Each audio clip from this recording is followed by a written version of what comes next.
সানজানা, আপনার কাছে আমার ওই প্রশ্নটাই যে আমরা আসলে কেমন আছি এটা একটু জানতে চাই।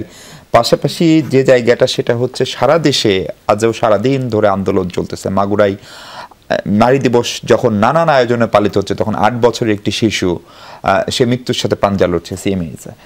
এবং ধরেন সেই বিষয়টা নিয়ে আমাদের ধরেন যে এই কি বলে তাসিন রিয়াজদেরকে নিয়ে আমরা একটু বেশি কথা বলি, কারণ তাদের কাছে সম্ভবত প্রত্যাশার মাত্রাটাও বেশি। তারা আমাদেরকে প্রচলিত রাজনীতির বাইরে একটা নতুন বাংলাদেশ বিনির্মাণের স্বপ্ন দেখিয়েছিল।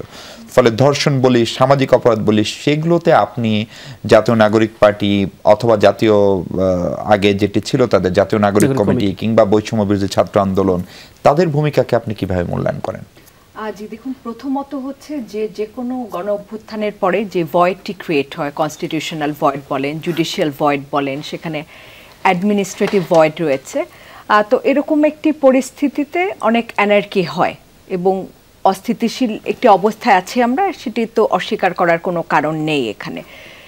এবং 5ই অগস্ট পরবর্তী সময় আমরা যেটা দেখলাম যে অনেক অপরাধীরা ছাড়া পেয়ে গিয়েছে। আপনি যে নারীর প্রতি সহিংসতার কথাটি বলছেন, আপনি জানেন যে 6 বছরের একটি শিশু রেপের শিকার হয়েছিল, রেপ ভিকটিম, এবং সেটি কিন্তু ট্রায়াল কোর্টে প্রায় 6 বছরের মতো মামলাটি চলে এবং গত সপ্তাহে যে অপরাধী তিনি ছাড়া পেয়ে যান উচ্চ আদালতে অ্যাপিল করার পরে। তো যাই হোক, এরকম একটি পরিস্থিতিতে আপনি যখন দেখবেন যে অপরাধীরা ছাড়া পেয়ে যাবে এবং অনেক সংখ্যক অপরাধী ছাড়া পেতে থাকবে, তারা তো বাইরে বের হয়ে চুপচাপ বসে থাকবে না। তারা বাইরে বেরিয়ে তাদের যে কার্যক্রম সেগুলো চালিয়ে যাবে, প্রতিশোধমূলক যে তাদের বিভিন্ন কর্মকাণ্ড, সন্ত্রাসী কর্মকাণ্ড, সেগুলো চালিয়ে যাবে। তো সেই ঘটনাগুলো ঘটছে এবং বিচারহীনতা সংস্কৃতির বিষয়টি কীরকম, আপনি যখন দেখতে পাচ্ছেন যে অনেক অপরাধীরা ছাড়া পেয়ে যাচ্ছে, একজন ক্রিমিনাল তিনি যখন একটি অপরাধ করবে তখন কিন্তু তার ভেতরে সেই যে মানে ডেটারেন্ট এফেক্টটা কিন্তু আর থাকে না। তখন সে দেখছে যে অন্য মানুষ ছাড়া পেয়ে যাচ্ছে, পার পেয়ে যাচ্ছে, কাজে আমি ওই অপরাধটি করলে পার পেয়ে যাব। যেখানে আপনার প্রায় 4 থেকে 5 বছর আগে সর্বোচ্চ শাস্তি দেওয়া হয়েছে রেপের জন্য, সেটি মৃত্যুদণ্ড, এবং সেটি কিন্তু আইন পরিবর্তন করে সেটিকে করা হয় রাষ্ট্র হিসেবে সর্বোচ্চ শাস্তি দেখিয়ে জিনিসটাকে সর্বোচ্চ ঘৃণিত একটি অপরাধ হিসেবে চিহ্নিত করা হলো। কিন্তু এখন পর্যন্ত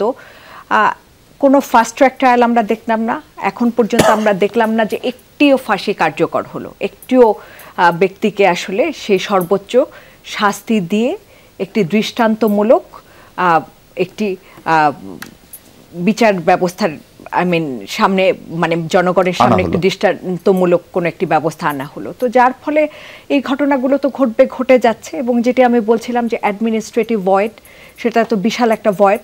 এবং আপনি পুলিশের পোশাকের রং পরিবর্তন করে কি করে আরও জনবান্ধব পুলিশ আসলে তৈরি করা যায়, বাহিনীটিকে আরও কি করে কার্যকর করা যায়, যে গ্যাপটি জনগণের সাথে আসলে পুলিশের তৈরি হয়েছে সেটিকে কি করে কমিয়ে আনা যায় এবং কিভাবে আসলে সেই দূরত্বটি কমানো যায়। সেখানে এখন ধরেন সব পুলিশ, 2 লক্ষাধিক পুলিশ, সবাই তো আসলে গণহত্যা করেনি, সবাই তো গুলি চালায়নি। তো যারা করেনি এই কাজগুলো, তাদেরকে আসলে কিভাবে রিহ্যাবিলিটেশনে আসলে বলতে হয় এক্ষেত্রে, কারণ এটি তো পুরো বাহিনীর একটা ইমেজটা আসলে খুব সংকটের মুখোমুখি হয়েছে।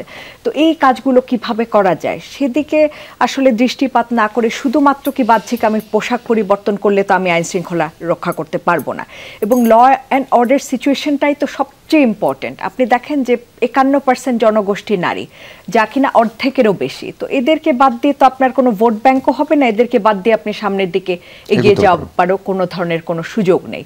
এবং যেখানে গতকালকে আপনার নারী দিবসের প্রতিপাদ্য হচ্ছে ক্ষমতায়ন, সমতা, অধিকার, সেখানে আজকে সার্ভাইভালের কথা বলতে হচ্ছে, সেখানে আজকে নিরাপত্তার কথা বলতে হচ্ছে, সেখানে আজকে শুধু রাস্তায় চলাচল, গণপরিবহনে চলাচল করতে যে নিরাপত্তা আমার, সেইটি নিয়ে আসলে কথা বলতে হচ্ছে, যেখানে আসলে অনেকটা এগিয়ে যাবার। দলের ভূমিকাকে কিভাবে দেখেন? নতুন দলের ভূমিকা, হ্যাঁ, আমার কাছে খুব ভালো লাগছে, নতুন নতুন মুখ দেখছি এবং তাদের আসলে যে ভিশন বা ড্রিম যেটিকে আমি দেখতে পাচ্ছি, যেটি আসলে তাদের বিভিন্ন স্টেটমেন্ট বা রাজনৈতিক বক্তব্যের মাধ্যমে আমরা শুনতে পাই, সেটি তো অবশ্যই শুনতে খুব চমৎকার লাগছে, কিন্তু সেগুলো আসলে বাস্তবায়নের ক্ষেত্রেও তাদের অনেক চ্যালেঞ্জ রয়েছে, কারণ সেখানে ডেফিনেটলি সাধারণ নাগরিক হিসেবে আমি যেটা বুঝি যে এক্সপিরিয়েন্সের একটি জায়গা রয়েছে, যে একটা রাজনীতি করার জন্য যে এক্সপিরিয়েন্স, তারপরেও আমি মনে করি যে রাজনীতি এমন একটি বিষয় যে আপনাকে মানুষের কাছে পৌঁছতে হবে।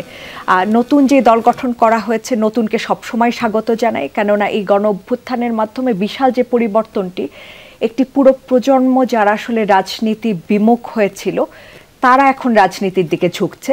সো সেটি একটি চমৎকার বিষয়, ইতিবাচক পরিবর্তন।